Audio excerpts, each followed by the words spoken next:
If there's one thing we've learned about business and life, it's that people are the X factor. They constantly surprise us, both in amazing ways and not so much. We're Ben and Syya, and welcome to the On This Business Bites podcast. This show is all about real life things we all deal with every day, how they relate to business, and how to make some sense out of our daily chaos. Welcome to the show.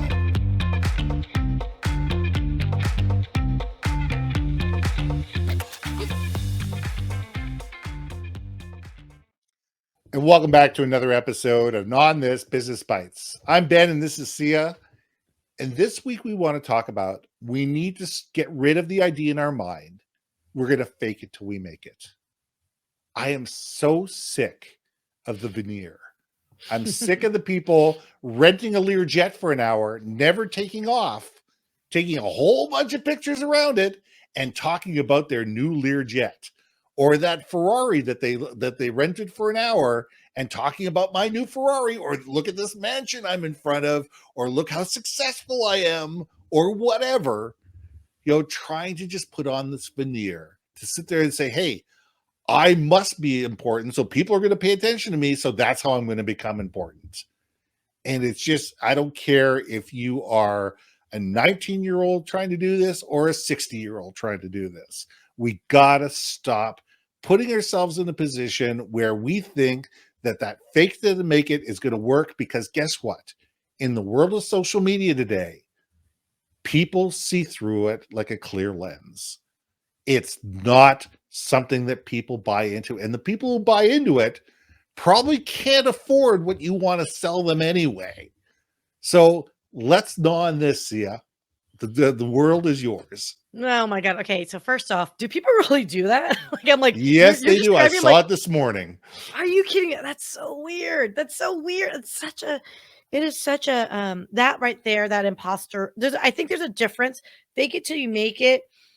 If you're hustling, and maybe it's like, you got to give this illusion of quote success. And I understand what you're saying, but then there's that straight up fake influencer thing, which is what I think you're describing. So let me try to clarify this. Okay.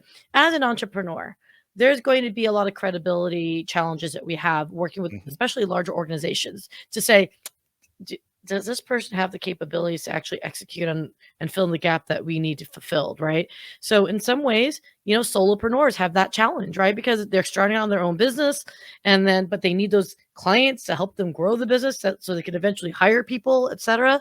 So there is, I can see why, AKA me, launching a business and getting that valid, that credibility that maybe some companies require it. Right now, on the flip side, if you're around a tribe of people that really understands who you are, where you're at, and how this all works, you don't gotta fake nothing, right? Yeah, you can be true to who you are because that is the truth. And people who don't want to hear the truth, can't handle the truth, probably aren't the kind of people you want to hang with. So that's my answer to the fake it till you make it thing. But I do understand why it exists. The other thing you described, though, I don't understand. That's why I wanted to separate the two. Okay, I was taking everything to the extreme, but when you get down to the solopreneur, the small business owner trying to do business with large business, okay, large business knows you're a small business. Any procurement officer worth their salt has done research on you. They know the fact that you are who you are, and you do what you do. And if you try to present yourself as being this grandiose company and you can't live up to what you said you were going to do, you're done. Yeah. You're done. They're never going to call your number again. You have one chance at that audible. And if you can't deliver on what you promised on, you're done. Yep. And not only are they going to blackball you, but they're going to talk to other people who are going to blackball you as well. Yeah. And better to say, you know what, we're working on this. I have this experience, which I believe is going to enable me to do this for you. Let's sit down. Let's talk about this is what I know I'm capable of. These are some things. Listen, we're going to have to figure this out together and be able to move forward. And you're in a far better position to do that because these companies want to support small business. They need to support small business, because that's where all the innovation comes from. But if you walk in saying that you can do everything that you can't do, That's bad. and all of a sudden you fall behind, and all of a sudden you're out of budget, and all of a sudden you're delayed, you're going to get blackballed. That's true. And That's true. So where's the benefit to that in the long run? Because you can only play that game so many times. All of a sudden it starts looking like a Ponzi scheme. Yeah. I mean, especially with, I think, entrepreneurs that network with each other, right? Mm-hmm. We all know look, we don't think we know our dirt, where dirt's hidden and skeletons hiding and all that good stuff. I think if you're in a community long enough, we all know. We all Mm-hmm. know there's something, whether you realize it or not.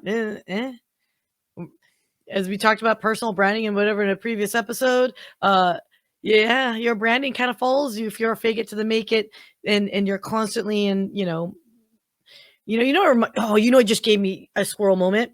You know that cartoon comic where it's like fire, there's like a cartoon of a fire and there's a dog just sitting there saying, "Oh, everything's fine." And the whole room is like flaming. Like that to me is like I think how maybe faking till you make it kind of vibe is, right? Like everything's burning down, but I got this, you know. That's right. Anyway. And it's that mentality of, well, what's the worst that can happen to me? Well, it's not just the worst that can happen to you.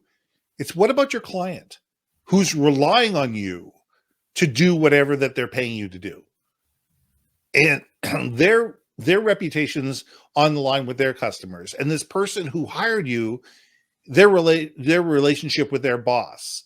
And the company is looking at at their clients and everything and says, okay, well, we promised we'd have all these things done because our vendor promised us this, and all of a sudden you can't deliver.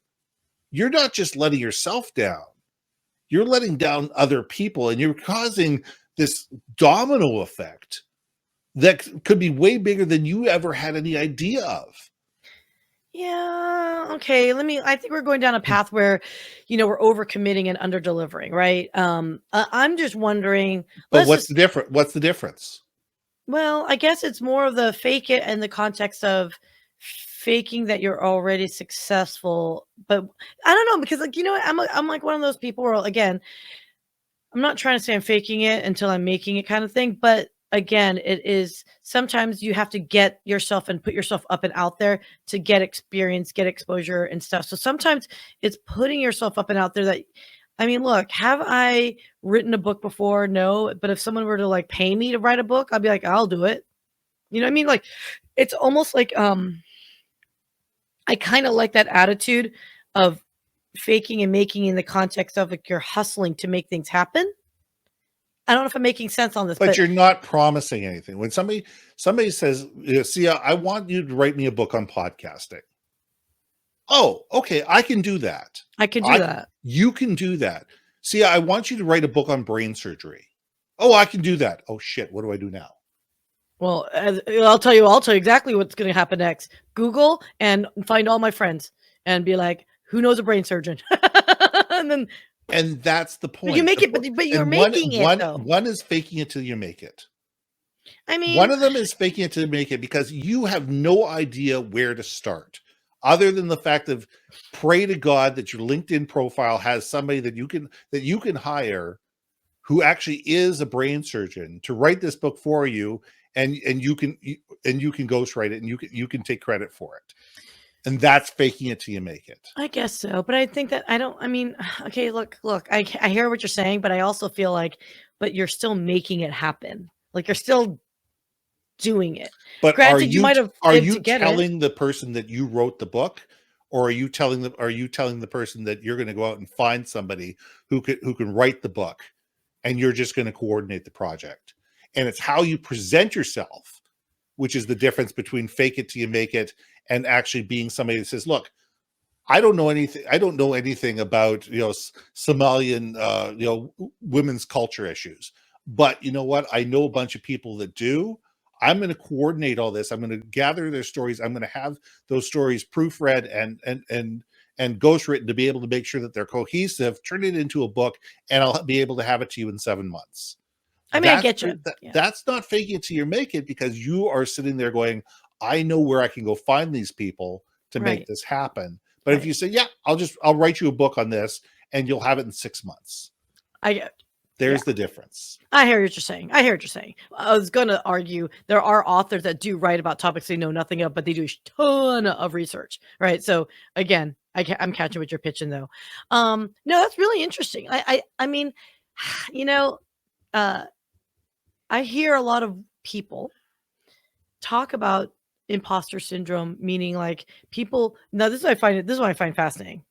Where people I've talked to, where my personal assessment and opinion was like, well, I thought they had their SHIT together. Like they seem to have it all. They seem to have a lovely home, lovely position. They're lovely and all that good stuff. And then when you sit down and have sippy sips and they're just like, yeah, I'm a total clown show, and you're like, what? And I think it's interesting to some degree. Some of the people that you think are so put together are the ones that are like, I'm suffering from imposter syndrome. Why do you think that is? I think we're afraid to show people who we really are. And we're afraid to show people our vulnerabilities. We're afraid to let people know that we have scars and holes in the dike, and we don't know how to fix them. And we all have them. We all have scars. We all have holes in the dike. We all have things about our past that we're not proud of. And we all have things in our present probably that we're not happy with, and we'd like to change, but we can't. And the trick is that we need to be honest with each other, or we just need to not talk about it. And the question is where do you put it? If you don't talk about it, people can't help. No, you're right. You just sit there and try. The life is going on. See, are you back? I'm here. There we go. We lost you. I've been here, but she's back. Oh wow! I thought I lost you. I was like, wait. I'm like, doo. Yeah. No, I mean, what I was saying was, did you miss me? I did. I always miss you. But what I was saying is the fact that we need, as a society, to realize that we all have scars. We all have things. And the question is, do we talk about them, admit our vulnerabilities, and ask for help? Or do we just not try to present ourselves as being perfect, more perfect than we are? And there's a fine line there. But the question is, are you a public person or are you a private person? Yeah. And how much is it everybody's business what's going on in your own little world? That makes sense. I mean, it does. I mean, it is such a complicated thing. Yeah. Like that's why I love gnawing on things like this, because there's no black and white. It feels like it should be a black and white situation. Don't you think? Like, yeah, don't fake it. You know what I mean? but there's such nuances. It is. There's always a yes, but 50 Shades of Gray. There's 50 Shades of Gray. Very few things in our world are black or white. Very few things in our world are yes or no, or right or wrong. There's usually somewhere in the middle, and there's usually some type of caveat attached to it. And that's why we're humans. We're humans because there is no perfect, and there is no absolute. And if we come to the world in that position where we realize there is no perfect and there is no absolute, then we're much better off. For sure. I have to admit, though, really, did you have to say 50 Shades of Grey? Because I was like, this has nothing to do with our conversation. What are you talking about? So I apologize. Hey, your mind went to a place that mine hadn't gone, but now I'm there. But there. you mentioned it. Now I'm there. Hey, before I forget, there's free chapters of my 2 books. If you go to yourbrandmarketing.com/ebooks, that there's free chapters of both my books, and there's also a link of where to buy them on Amazon. So, that's where we go. Go to yourbrandmarketing.com/ebooks. And we'll just have to make sure that you get author copies. I mean, that's what we'll have to do. So yes, absolutely. Please, you guys, seriously, that's the advice you've given that is really helpful. So for sure. Now that I'm, knowledgeable of my published cohort. So thank you. There we go. So let's leave it there. I think that this is a topic that we can gnaw on for forever, but I think it's time to chew on something else. I'm Ben. And I'm Syya. We'll see you soon. Hey. Thanks for listening to another episode of Not on This Business Bites. If you liked what you heard, we most humbly ask that you like, share, and hit that subscribe button. And if you want to communicate more effectively within your organization, contact Ben at yourbrandmarketing.com or me at brilliantbeammedia.com. We can help you build your community, brand awareness, and personality through digital content and podcasting. We cannot wait to hear from you. So see you next week for another episode of Not on This Business Bites.